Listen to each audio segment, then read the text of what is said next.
Hi, Anna. Here we are again. Yes, we're here. And I'm surprised we've not even decided to go and do some yoga, Andy. I am tempted, I must admit. I think we could all do with that. I've seen this a lot over the lockdown period, COVID, where a lot of the online events that have taken place have had these nice sort of therapeutic sessions. Basically, they're telling us to get off the screens, aren't they? But then doing it through a screen. Yes, that's true. But yes, I don't know. I haven't actually given yoga a go yet, but I think it would be very good to do.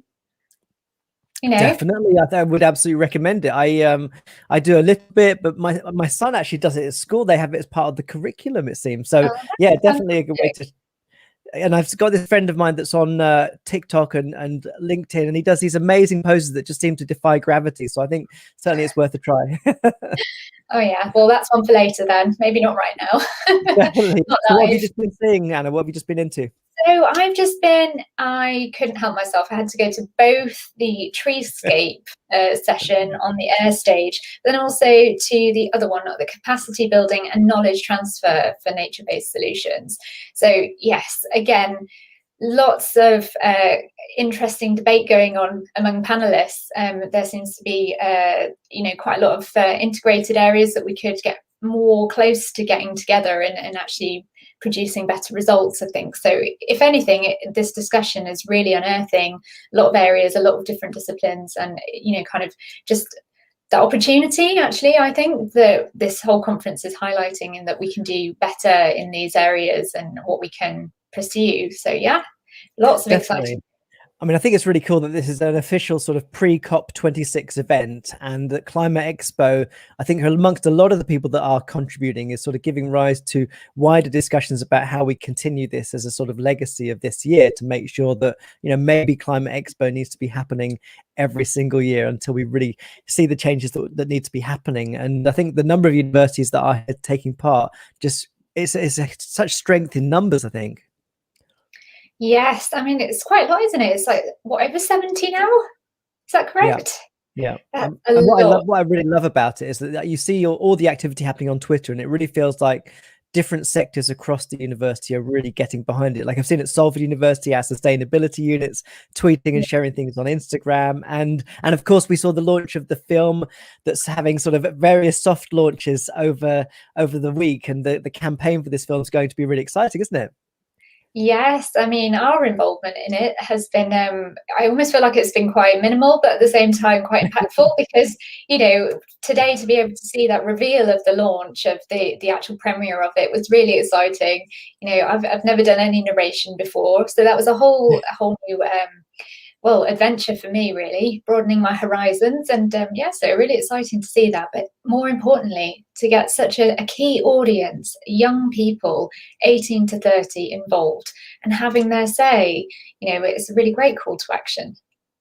It really is. And I think that one of the things that came up, I attended the climate risk to society in the last session, which was fascinating. Really, just the number of things that were covered was really illuminating, especially how you even start to begin to clarify risk. There was a great sort of section that was about identifying systemic and overlapping risks, and one of the things that really came across quite clearly is again, we say this quite a lot already over our lives this week, is how complex it is. And I think for many people, just trying to figure out how to even communicate these things is really challenging. In fact, one of the questions that was asked is, how should we do this best? And I think many people thought, well, it's just such an immense task. We need to focus on getting messages out there. And one of the key things that I think is a real challenge for universities is actually just repetition, because we often like to sort of think we're sort of creating new things, but repeating messages is so important.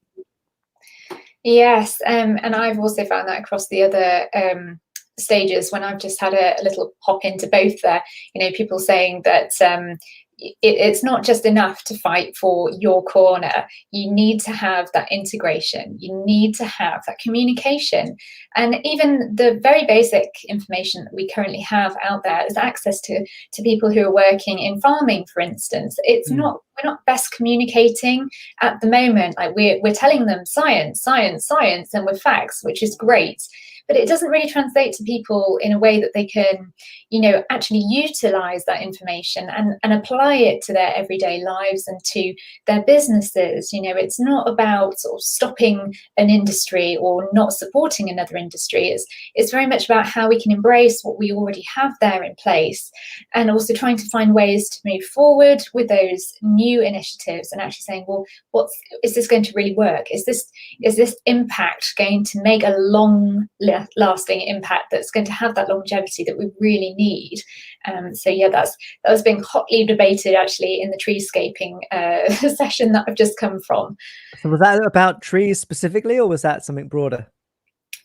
Well, a little bit of both, in terms of it was about treescaping. So, you know, talking about trees and how we've been planting them. And it's sort of, we've had these targets of like, you know, we're going to plant X amount of trees and it needs to be this many, and we're going to plant this many hectares. And, you know, that's the size equivalent of X, Y, and Z. And, you know, that's all great. But the thing is that if you are only going and planting trees, you know, that initial connection that people have with planting a tree, you know, they'll be like, oh, I planted a tree, I did something good, which is great.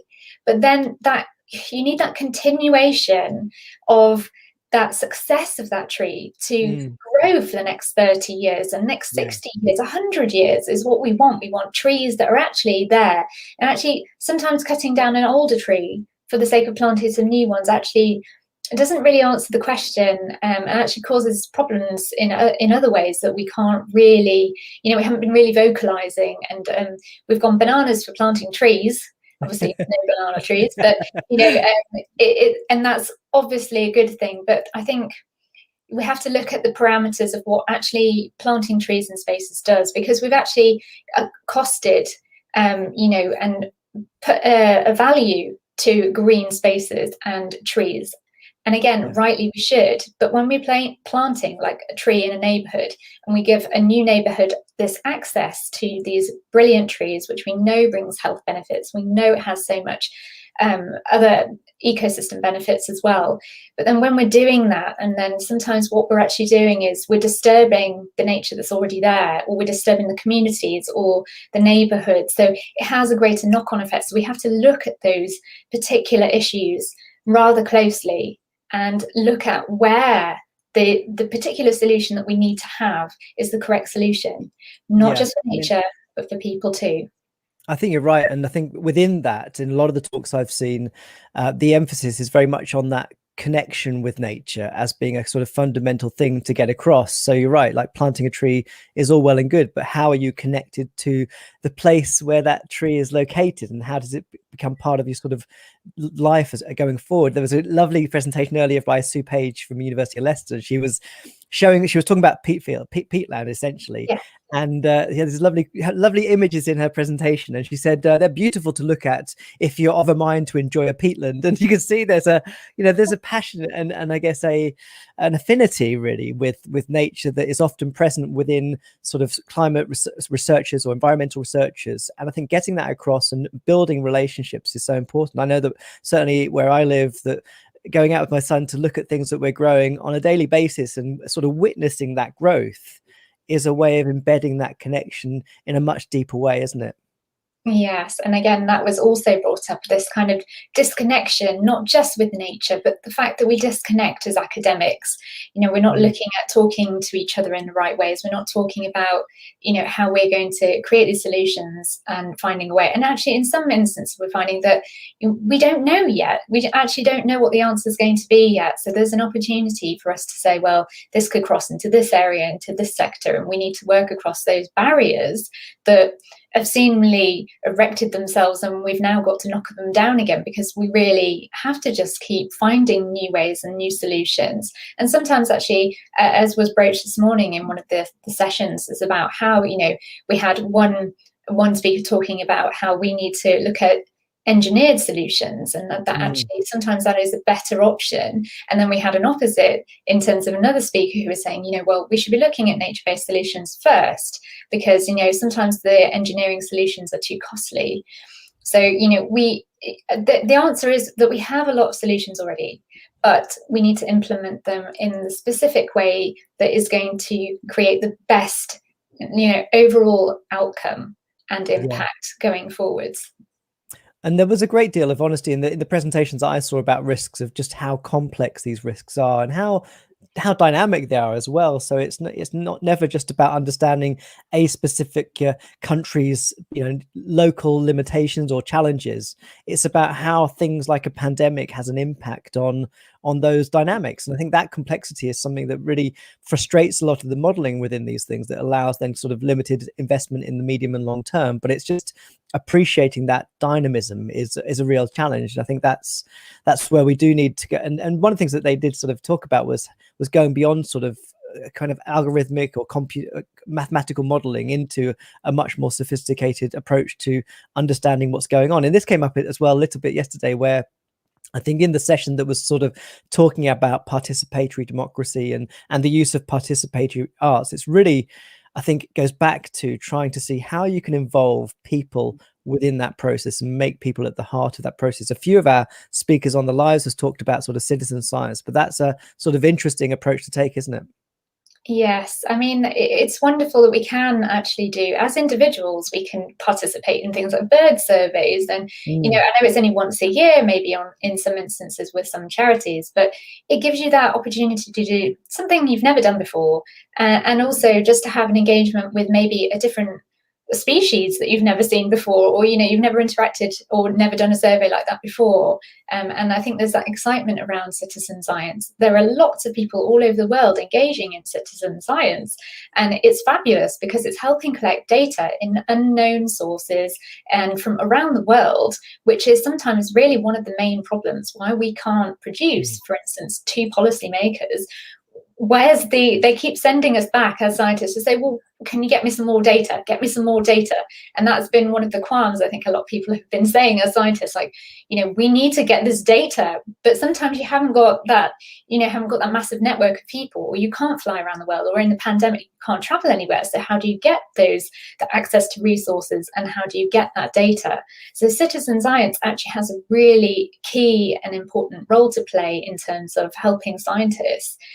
Again, and just talking about that this morning, we've talked about everything from, starting with little citizens, in the little schools as well, starting young and needing to get them engaged before the age of 10. And actually, they were just talking about forestry schools as a subject in the previous session from treescaping.